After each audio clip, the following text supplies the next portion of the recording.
چې یو ګناه باندې یو سړی ګیر کې نو دغه سړي نه ته ویډیو وکې هغه ویډیو نشر کې نو صحیح ده یو دغه انسان ګناه کړي خو دا انسان عزت لري هغه به اولاد لري هغه به ورونه لري هغه به پلار لري هغه به قوم لري بې عزته کول دا په مسلمان باندې حرامه ده ګناه یې کړې یو سړي زنا وکړله په شرع کې هغه ته څوک سته خپله سزا ورته معلومه ده ته چې له هغه نه ویډیو وکې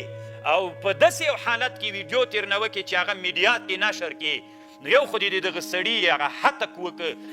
دا هم دغه مجرم هم د ګناه څوک سو مرتکب سو او څوک هم د ګناه مرتکب سو دا چا چې ویډیو کړی دی هم د ځکه هغه هم فرض پرېښود هغه هم فرض هغه هم مرتکب د حرام اوس هغه چا چې ویډیو کړی هغه سړی باید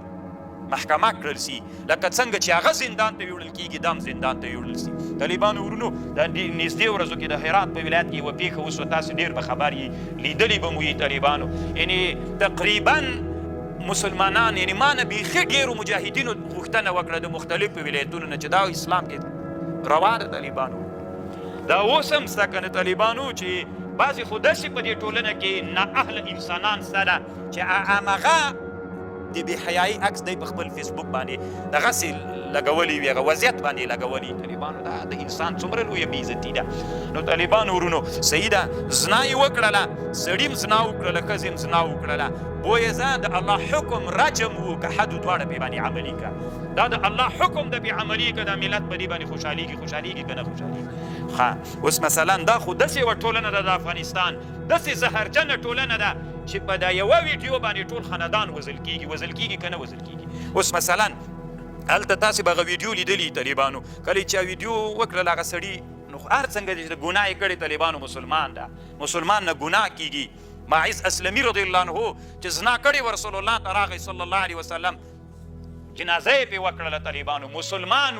وی دومره غټه توبه یې وویستله که دا توبه یې د ټولې مدینې په خلکو باندې تقسیم کې ورته وبرسېږي دومره غټه توبه یې ویستله هغه به اولاد لري هغه به ورونه لري هغه به پلار لري هغه به قوم لري ټول قوم دی ځکه افغانستان دا ټولنه داسې ده د یوه سړي له ګناه سره ټول قوم څنګه کېږي